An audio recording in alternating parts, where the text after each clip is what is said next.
আসসালামু আলাইকুম, স্বাগত জানাচ্ছি আজকের সংবাদপত্র অনুষ্ঠানে। শুরুতে জানিয়ে রাখি, পবিত্র আশুরা উপলক্ষে দেশের প্রায় সকল পত্রিকা বন্ধ থাকায় তা দেখানো সম্ভব হয়নি।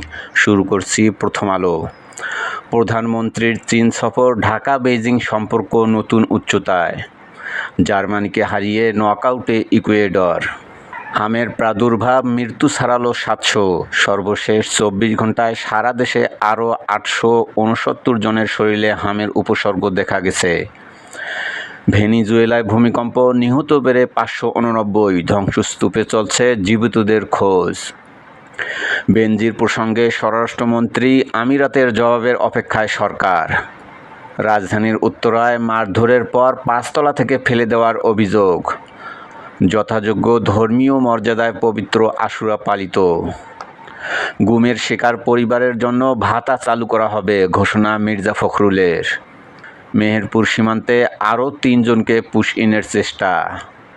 স্থানীয় সরকার নির্বাচনকে সামনে রেখে মেয়াদ শেষের আগেই কমিটি ভাঙছে ইসলামী আন্দোলন।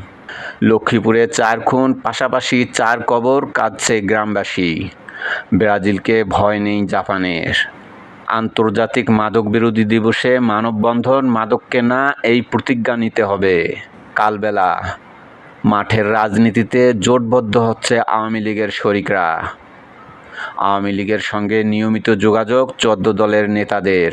শুরুতেই নিজেদের দলীয় ব্যানারে ছোট ছোট কর্মসূচি পালন করবে জোটভুক্ত দলগুলো। পরিস্থিতি অনুকূলে এলে বৃহত্তর আন্দোলন ও কর্মসূচিতে অংশ নেবে সমন্বিতভাবে।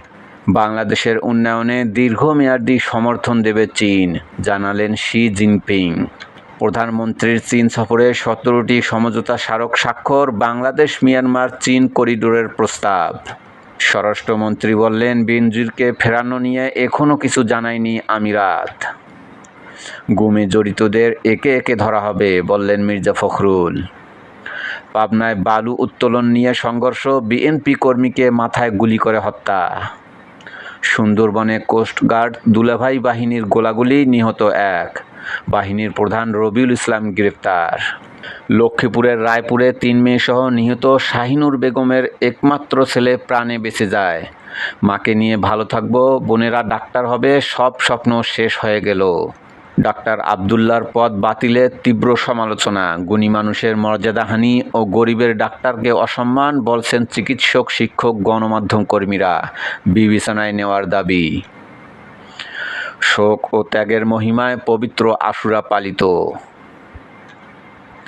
হরমুজে আক্রান্ত পণ্যবাহী জাহাজ, ঝুঁকিতে চুক্তি। ইরান মার্কিন সংঘাত, ওমান উপকূলের কাছে বৃহস্পতিবার হামলার শিকার হয় পণ্যবাহী একটি জাহাজ। হামলার পর জাহাজ চলাচলের জন্য চালু করা জাতিসংঘের বিশেষ কর্মসূচি স্থগিত করা হয়েছে। পারস্য উপসাগরীয় আরব রাষ্ট্রগুলোর কৌশলগত টিকে থাকা তেহরানের সহনশীলতার ওপর নির্ভরশীল, বলছে ইরান। হরমুজ উন্মুক্ত রাখার শর্ত ইরান না মানলে আবার দেশটিতে বোমা হামলা চালানো হতে পারে, হুমকি ট্রাম্পের।